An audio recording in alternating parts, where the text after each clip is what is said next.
Can you imagine a thing, the value of which was nearly zero around 10 years back, and today its value has touched almost 30,000 USD as of 2023? I'm talking about Bitcoin that has recently touched its all-time high price, due to which it is being talked about in the market and in media again. Nearly 14 years ago, on 31st October 2008, a person named Satoshi Nakamoto published a paper on internet. Satoshi's main motive was clearly evident from the first line of his paper, abortion of electronic cash, that would allow payments to be sent directly from one party to another party without going through financial intermediate. Cryptocurrency is a digital asset over which central banks or financial intermediates have no control or regulation. For instance, the US dollar is controlled by the Central Bank of US, but there is no centralized financial institution that controls the cryptocurrencies. Back then, cryptocurrency was only an idea in the mind of the person, but now there is trading work lakhs and crores on its crypto exchange. Just like shares are traded on the normal stock market, in order to understand the paper of Satoshi Nakamoto and the context of cryptocurrency, we will have to understand some concepts of economic history. After the Second World War, America became the most powerful country in the world, and the rest of the countries had to align their currency with the US dollar. And what was the US dollar aligned with or guaranteed by? A reserve of gold. The actual value of that gold was silver, but it is not practical carrying gold or silver around in your pocket. The currency notes were printed for convenience, but US did away with this gold standard rule back in 1971. After that, the central banks, the rest of the countries, would print their notes as per their wishes. But what do cryptocurrencies and bitcoins have to do with this? It helps you to guess how powerful the government and the banks, especially the central banks of the country, are as far as monetary policy is concerned. The fact of the matter is that when you deposit your money in the banks, you give the banks permission to play with your money. In one sense, making use of these deposits, the bank give loans to companies and individuals. This is what fetches returns, that is, interest on the money that you have deposited. Very recently, we have seen that these banks use these savings and deposits in a very irresponsible manner. It happens quite often that banks give loans to big industrialists without performing adequate checks, and then these loans became bad debts or NPAs. Those in favor of bitcoins and cryptocurrencies are so because they do not want the government or central banks to exercise so much control over their money or currency. Do you now understand the original idea or vision of Satoshi? Satoshi imagined Bitcoin as an alternative financial system which would be based on software technology and would be outside the control of the third parties. You might be able to recall the global economic meltdown of 2008 mega investment bankers. Bankers like Lehman Brothers had become bankrupt. Cryptocurrencies were born right after the scenario. Bitcoin was the first to arrive, and then many other cryptocurrencies surfaced: Ethereum, Litecoin, and Ripple. In fact, in the beginning of the year, more than 2000 cryptocurrencies were available on the internet. Let us move on to the main point now. How does crypto technology work? If the truth be told, in order to understand this, one needs to have knowledge of advanced mathematics and computer science, which I don't have. But if you want to start investment or trading, then basic knowledge would be sufficient. Let us take the example of bitcoins. There is one public account in digital form of all Bitcoin transactions. This is called a ledger. A copy of this ledger exists on all the systems that are part of the Bitcoin network. Those that run the system are called miners. The job of the miners is to verify transactions. Let's say A has to transfer 2 bitcoins to B's account.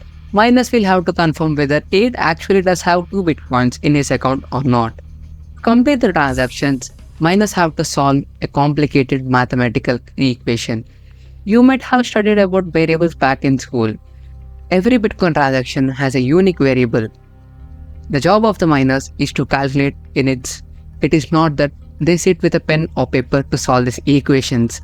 All these calculations are carried out on the computers automatically because they are extremely complicated, and their combinations running crores, which is why these miners require computers with very complex and high processing power. Once the equation is solved, the other computers within the network confirm it, and this transaction is added to a chain. A block of transactions gets created, and hence the technology is called blockchain technology. And what do miners get in exchange for this?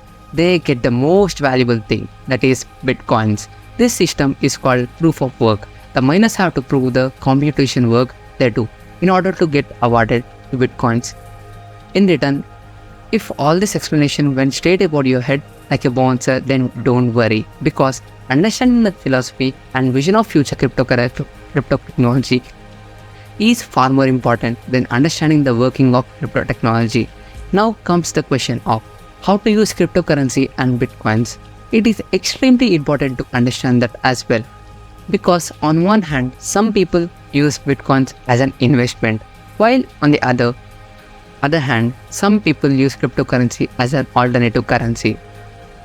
A lot of people want to replace it with money and use bitcoins in place of rupees and dollars. But the main use of cryptocurrency at present is like an investment. We invest money in cryptocurrencies hoping for a higher return in the future and hence get more money in return. This becomes a store of value. Just like gold. Just like we don't use gold in our daily transactions, but instead buy it and store it in the bank lockers like a guarantee to get more returns in the future, because the price of the gold keeps gradually increasing. People do same with the bitcoins, and this is why bitcoins are called digital gold. Just like any other investment, these too entails risks, and those who criticize this form of investment say that Bitcoin is a digital currency. It has no inherent value of its own. For example, you can physically touch the gold in your hand. If you buy a house as an investment, it will be physically present in front of you.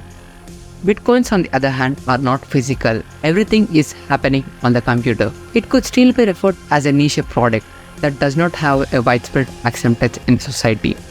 Cryptocurrency is not yet a medium of exchange. That is, you cannot go nearby shops and buy bread and eggs with bitcoins. But this trend might change in the future, because there are several restaurants and hotels in the foreign countries that have begun to accept bitcoins as an alternative form of payment. There is a technical challenge here that makes it difficult to use bitcoins as a medium in our daily transactions.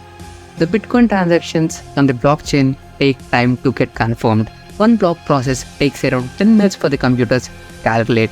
So you can understand that it is not practical to wait for 10 minutes for a transaction to be completed in daily life. But at the same time, there are some present-day scenarios where bitcoins work better than traditional ways. The best example of this is our foreign funds transfer. When you have to transfer money from one country to another country's bank, the bank deducts a lump sum of money in the name of foreign transfer fees. They charge a lot of fees and take a lot of time to transfer money from one country bank to another country bank. The bitcoins are more economical in this case. Bitcoins do not charge any transfer fees, and 10 minutes is a much lesser time than 1 or 2 days. A similar thing applies to credit card fees. Cryptocurrencies can be more economical than credit card fees. This is why banks, credit card companies, and remittance companies have been against the cryptocurrencies and are so even today, because cryptocurrencies can become a rival to their business model. In the last few months, especially due to COVID pandemic, situations have changed. While several industries and mutual funds have been struggling, the value of cryptocurrencies like Bitcoins and Ethereum have been on rise. From the 1st of March until November 30, the value of Bitcoin has risen more than 120%. That is, it has more than doubled in value. PayPal, the world's biggest digital payments company, has introduced the feature of crypto transactions in November. JP Morgan Bank used to be the biggest buy of Bitcoins when the Bitcoin was on the bull run in 2017. That is, when its price was rising exponentially, the CEO of JP Morgan had said that it was a fraud. And now, just a few months ago, JP Morgan has opened a corporate account for famous crypto exchanges like Coinbase and Gemini Trust. So you can see that doors had earlier been shut for cryptocurrency now be opening up, and mindedness is being observed with regard to cryptocurrencies in general public and financial industries. The reality is that cryptocurrency has some negative points as well that are mainly related with money laundering and security in the dark web. On the internet, the people had started accepting payment in bitcoins for buying weapons and drugs. It became very difficult for law enforcement agencies to track transactions because they were outside the traditional financial system. Issues related to hacking also surfaced. Another reason is that anyone can come up with their own cryptocurrency. This is why a lot of bogus and fraud companies took money from the people with the promise that once trading started in the particular currency, the value of the money would be double or triple. So, they claimed that the money invested would be double or triple. A person named Amit Bharadwaj came up with a similar fraud crypto scheme by the name of Gain Bitcoin. They were of the opinion that the negative points pertaining to cryptocurrency are also valid on other asset classes as well. There can be money laundering for property, fake notes can be printed, there can be money laundering there as well as there may be fraud schemes that operate in a lot of other things. The software of banks or stock exchanges can also be hacked. There are chances of that as well. So the problem that exists with Bitcoin exists with other coins, other things also. Problem with exists with Bitcoins exists with other things also as well. These days, crypto investment has become as easy and painless as online food ordering. Of course, you will have to follow some rules of common sense. For example, do not trade by taking loans from banks or others. If there is a need for you to take loans to invest in cryptocurrencies or bitcoins, don't do that. Then this is not only invest that much money that you are comfortable losing, because this is an extremely risky investment. The price of cryptocurrencies fluctuate a lot. It is extremely volatile, so it is pretty clear that it is both an opportunity as well as a risk. Your risk appetite and investment goals decide whether you want to play a short-term or long-term game. Overall, it can be said that cryptocurrencies and bitcoins will play an important role in the future of finance. It remains to be seen whether cryptocurrency can become a medium of exchange that will be subject to widespread use, or will it remain a store of value investment? Will you be able to buy bread and eggs from your nearby shops with bitcoins in the future? Or will it be not possible? That day might be very far, but it cannot be ruled out as impossible that easy. Thank you for watching this video, and if you like this video, please subscribe our channel and comment your opinion in the comment section below. And thank you so much, guys.